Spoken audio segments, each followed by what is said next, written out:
भयानक जंगल की रात का अंधेरा हर तरफ फैल चुका था। पूरा जंगल सुनसान और रहस्यमय लग रहा था।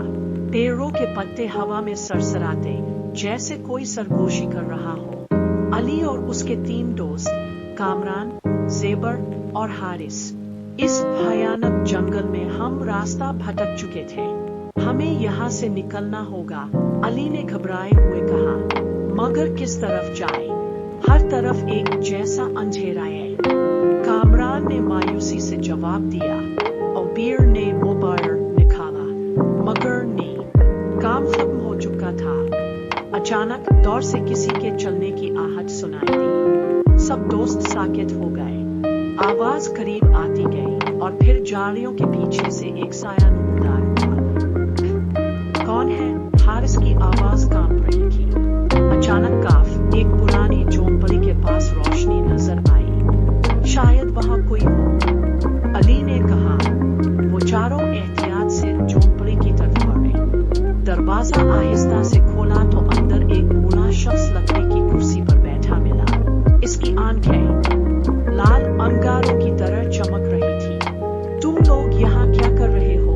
इसकी गूंजती हुई आवाज ने सबको चौंका दिया। हम रास्ता भटक गए हैं, क्या आप हमारी मदद कर सकते हैं? ज़बीर ने हिम्मत जुटाकर कहा। बूफा व्यक्ति कुछ देर खामोश रहा, फिर बोला, यह जंगल आम नहीं है। यहाँ कई साल पहले एक कबीला आबाद था जो अचानक गायब हो गया, मगर कुछ अब भी यहाँ मौजूद है। यह सुनते ही सबके शरीर में सनसनी दौड़ गई।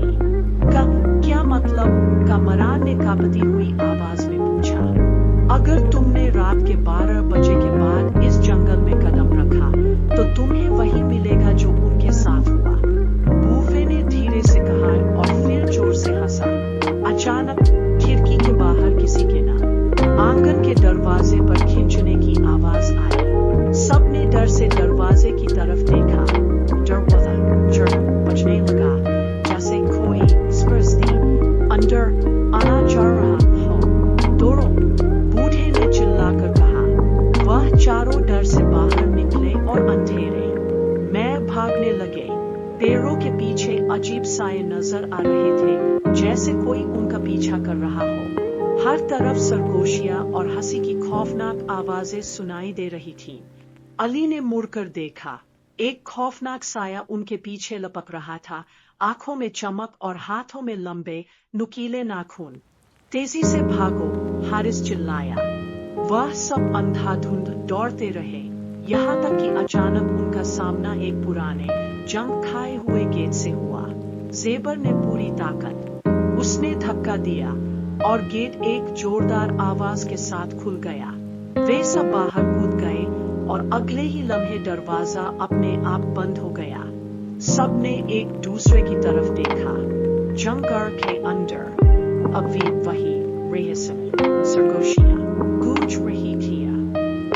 क्या वो सब हकीकत थी? कामरान ने सांस बहाल करते हुए कहा।